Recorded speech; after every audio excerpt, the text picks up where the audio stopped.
నమస్తే, welcome to ATV. మంచు మోహన్ బాబు ఇంటి వ్యవహారం కాస్త పోలీస్ స్టేషన్ దాకా కూడా వచ్చేసింది. సో మరి మాట్లాడదాం. మనతో పాటు మాట్లాడడానికి సినీ దర్శకుడు నట్టి కుమార్ గారు అయితే ఉన్నారు. సార్ నమస్తే. సో చూస్తున్నారు, గత 2-3 రోజులుగా అయితే మంచు మోహన్ గారి ఇష్యూ కాస్త బయట వస్తూ ఉంది. ప్రతి యూట్యూబ్ కానీ టీవీలో చూస్తున్నా కూడా ఎక్కడ చూసినా అదే న్యూస్ వస్తుంది. సో ఏం చెప్తారు ఈ గొడవ వీళ్ళ మధ్యలో? అది నిజంగా ఆస్తి తగాదాల కోసం జరిగిన గొడవే అనుకోవచ్చా, ఇంకేదైనా అనుకుంటున్నారా? ఏమండి, నేను ఒకటంట, ఒక తండ్రి కొడుకులకి ప్రతి ఇంట్లో, మీ కుటుంబంలో, మీ దగ్గర, నా దగ్గర, ప్రతి దాంట్లో ఉన్నదే కదా. ఆయన సెలబ్రిటీ కాబట్టి మొత్తం టోటల్గా సందులో నుంచి విష్ణు తమ్ముళ్ళు పెట్టి అది మొత్తం టోటల్గా రోడ్డు మీద తీసుకొచ్చారు. ఇప్పుడు ఓకే, పబ్లిక్ పోలీస్ స్టేషన్కి వచ్చింది కాబట్టి పబ్లిక్ ఇష్యూ మీరు అడిగారు, దానికి సమాధానం చెప్పాల్సిన బాధ్యత ఉంటుంది. నేనేమంటానంటే, ఒక తండ్రికి కొడుక్కి ఉన్న చిన్న అగాధం అది ఆల్రెడీ సాల్వ్డ్. రేపు ఈవినింగ్ కల్లా ప్రాబ్లం సాల్వ్ అయిపోతుంది. దాంట్లో మీరు మనోజ్ బాబు మాటలు వినండి, విష్ణుబాబు మాటలు వినండి, లక్ష్మి గారి మాటలు వినండి. ఎట్టి పరిస్థితుల్లో ఆయన ఎప్పుడు కూడా ఒక టైగర్గానే చూడాలా, ఒక పులిగానే చూడాలా. ఎందుకంటే ఇండస్ట్రీకి అలాగే ఉన్నాడైనా 50 సంవత్సరాల చరిత్రలో మంచు ఫ్యామిలీ అంటే ఒక టెర్రర్. ఆయన వస్తేనే, ఆయన నిలబడితేనే, ఆయన మాట్లాడితేనే హుందాతనం. దాసనారాయణ తర్వాత అంత ఉన్న వ్యక్తి ఆయనే.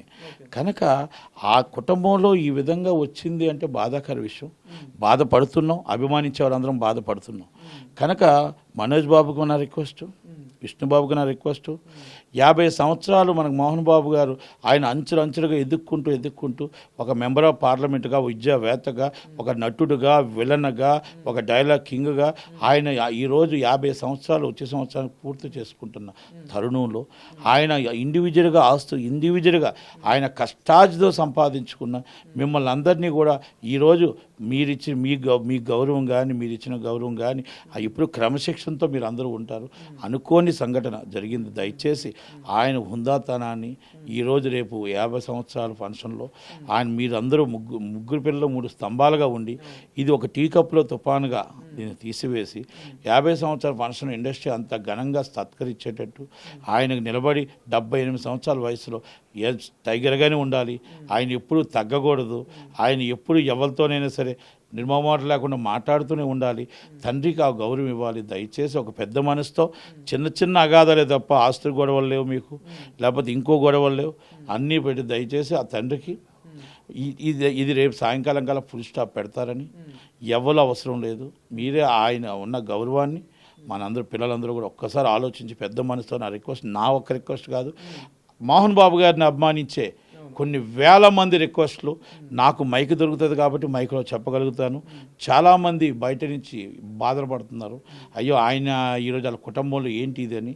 దయచేసి ఇది పబ్లిక్ రాకుండా ఉండాల్సింది, అనుకోకుండా దురదృష్టవశాత్తు వచ్చింది కాబట్టి దీని ఫుల్ స్టాప్ రేపు సాయంకాలం లోపు మీరు పెట్టి ఆయన హుందాతనాన్ని, ఆయన 50 సంవత్సరాల ఫంక్షన్ మీరందరూ దగ్గరుండి మళ్ళీ సినిమా ఇండస్ట్రీ అంతా కలిపి ఘనంగా సత్కరించాలని కోరుకుంటూ నేను నా తరపునే కాదు, ఆయన అభిమానించే ప్రతి ఒక్కరి తరపున నేను మీకు రిక్వెస్ట్ చేస్తున్నాను. మనోజ్ బాబు గారు, విష్ణుబాబు గారు, ఏమైతే ఉందే ఇంత గొప్ప వ్యక్తి అని అంటున్నారు, బాగానే ఉంది. కానీ అంటే మీడియా పైన దాడి చేయాల్సినంత అవసరం ఏమొచ్చింది, అంటే అట్లా చేయాల్సినంత అవసరం ఏమొచ్చింది దానికి? ఎందుకంటే ఈరోజు జర్నలిస్టులు అందరూ కూడా నల్ల బ్యాడ్జ్లు వేసుకుని కూడా ధర్నా చేస్తున్న పరిస్థితి, మోహన్ బాబు గారిని అరెస్ట్ చేయాలని కూడా చెప్తా ఉన్నారు. సో ఎందుకు అట్లాంటి పరిస్థితి వచ్చిందంటే ఏం చెప్తారు? అనుకోని సంఘటన అది.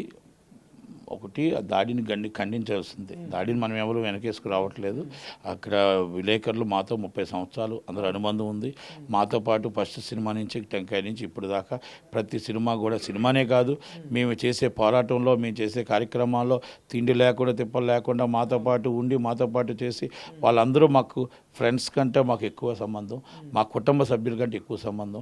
అది అనుకోకుండా జరిగిందే తప్ప కోపం ఎక్కువ, ప్రేమ కూడా ఎక్కువ ఆయనకి. ఆ ప్రేమతో ఏ రోజు అయినా సరే అప్పుడు అందరితో చూసాడే తప్ప ఏ రోజు కోపంతో ఇప్పుడు చూడలేదు. కానీ అనుకోకుండా అది ఒక కొడుకు ఆ లీస్ట్ ఆఫ్ ది మూమెంట్లో జరిగిన సిచ్యువేషన్ తప్ప అది వేరే అన్నిగా భావించొద్దు. నేను అలా ఆయన మనోజ్ బాబు శివాజీ చెప్పారు, విష్ణుబాబు చెప్పారు, నేను మళ్ళీ చెప్తున్నా, ప్రొడ్యూసర్ కౌన్సిల్ జాయింట్ సెక్రటరీగా మా ఇండస్ట్రీకి మీకు ఉన్న అనుబంధానికి, మాకు అందరికీ కూడా ప్రతి మీడియా మిత్రులకి ఉన్న అనుబంధానికి నేను కూడా సారీ చెప్తున్నా. మళ్ళీ అందరూ కూడా అన్నిగా ఆయన ఆవేశంలోనే జరిగింది. ఆయనకి హెల్త్ బాగున్నాక ఆయన కూడా వచ్చి దానికి వివరణ ఇవ్వగలుగుతాడు. కనుక నేను రంజిత్కి, వాళ్ళ కుటుంబానికి కూడా నేను ఎట్టి పరిస్థితుల్లో ఇండస్ట్రీ కూడా ఇప్పుడు కూడా వాళ్ళకు మనోజ్ బాబు చెప్పినట్టు అండగానే ఉంటారు. కనుక నేను ఒక్కటే అంటున్నా, ఇది ఆయన మంచి వ్యక్తి. ఆ కోపం అనేది ఒక 78 సంవత్సరాల వయసులో ఒక కొడుక్కి తండ్రికి చిన్న ఘర్షణ పబ్లిక్ వచ్చింది అన్న ఒక బాధ ఆ ప్రెస్టేజన్లో జరిగిందే తప్ప వేరే విధంగా కాదు అనేది భావించవచ్చు. అంతకన్నా ముందు ఒక పని మనిషిని స్టింగ్ ఆపరేషన్ చేసి ఆమె మొత్తం టోటల్ పరువు తీసి ఇంట్లోంచి పరువు తీసి బయట పెట్టారనేది ఒక ఫీలింగ్.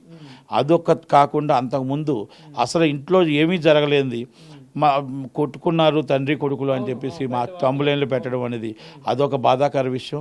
దానికి అంత పెద్ద వ్యక్తి నన్ను నా కొడుకు కొట్టలేదు అని చెప్పుకోవాల్సిన పరిస్థితి మోహన్ బాబు గారికి వచ్చింది.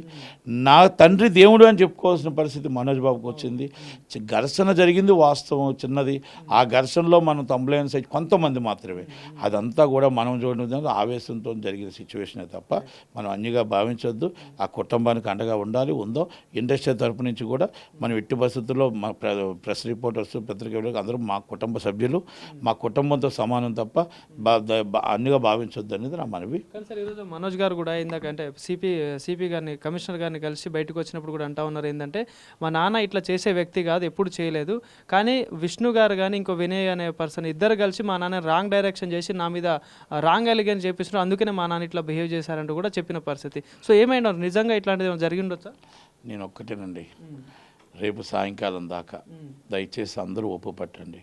ఆ కుటుంబం కలిసి ఉండాలి, ఆ కుటుంబం బాగుండాలి, ఆ కుటుంబం హుందాతనంగా పిల్లలందరూ కలిపి ఆ 78 సంవత్సరాల మొత్తం టోటల్గా ఒక వీరుడు, ఒక టైగర్, ఆ టైగర్ లాగే ఉండి ఆయన 50 సంవత్సరాల కార్యక్రమానికి ఇండస్ట్రీ అంతా కలిపి సహకరించి ఉండే విధంగా మనం చూడాలి. కుటుంబం కలవాలని కోరుకుందాం.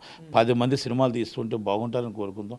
ఒక విద్యావేత్తగా ఆయన ఎంతోమందికి ప్రీజ్ ఇన్వెస్ట్మెంట్లు అన్నీ చేస్తున్నారు. అవన్నీ మనం ఆలోచించుకొని ఆ కుటుంబం కలవాలని బాగుందామని చూసుకుందాం. దయచేసి రేపు ఈవినింగ్ దాకా ఆగితే అన్నీ సర్దుమణిగితే మళ్ళీ మోహన్ బాబు గారు వచ్చిన వెంటనే ఆయనే ఆ కుటుంబం ఆయన వాళ్ళే సాల్వ్ చేసి మీకు వివరణిస్తారు. దయచేసి అప్పుడు దాకా అందరూ సమయం పాటించాలని నా రిక్వెస్ట్. ఏం చెప్తారు సార్ ఫైనల్గా, ఏదైతే ఇప్పుడు ధర్నాలు చేస్తున్న జర్నలిస్టులకు కానీ ఇప్పుడు ఏదైతే ఈ ఇష్యూ మొత్తానికి ఓవరాల్గా చెప్పాలనుకుంటే ఏం చెప్తారు? అంటే ఇప్పుడు వాళ్ళకు ఎందుకంటే ధర్నాలు చేస్తున్నారు చాలామంది, ఏం చెప్తారు అసలు? నేను ఒక్కటే చెప్తున్నానండి, ధర్నాలు చేస్తున్నావు కానీ ఆ మొత్తం జర్నలిస్టులందరికీ జరిగిన విషయం బాధాకర విషయం. దయచేసి మీరు ఆయన మోహన్ బాబు గారికి ఆ ఇద్దరు ఆల్రెడీ క్షమాపణ చెప్పారు. మీకు మోహన్ బాబు గారికి కొంచెం హెల్త్ బాగాలేదు, ఆయన వచ్చిన వెంటనే దాన్ని వివరణిస్తారు. దయచేసి అందరూ కూడా అనుకోని సంఘటనే తప్ప ఇది కావాలని జరిగింది కాదు, పెద్ద మనసుతో అర్థం చేసుకోమని, అలాగే కుటుంబం బాగుండాలని, కుటుంబం కలిసి ఉండాలని, ఆ కుటుంబం అందరూ కూడా ఈ సర్దుమణిగిపోయి రేపు సాయంకాలం గల ప్రాబ్లం సాల్వ్ అవ్వాలని కోరుకుందాం తప్ప నేను ఒక్కడనే కాదు, ఆయన్ని అభిమానించే కొన్ని వేల మంది తరపున నేను చెప్తున్నాను. ఎందుకంటే అందరికీ మైకులు దొరకవు కాబట్టి దయచేసి అర్థం చేసుకుంటారని ఆలోచిస్తూ thank you very much. Thank you sir. Thank you.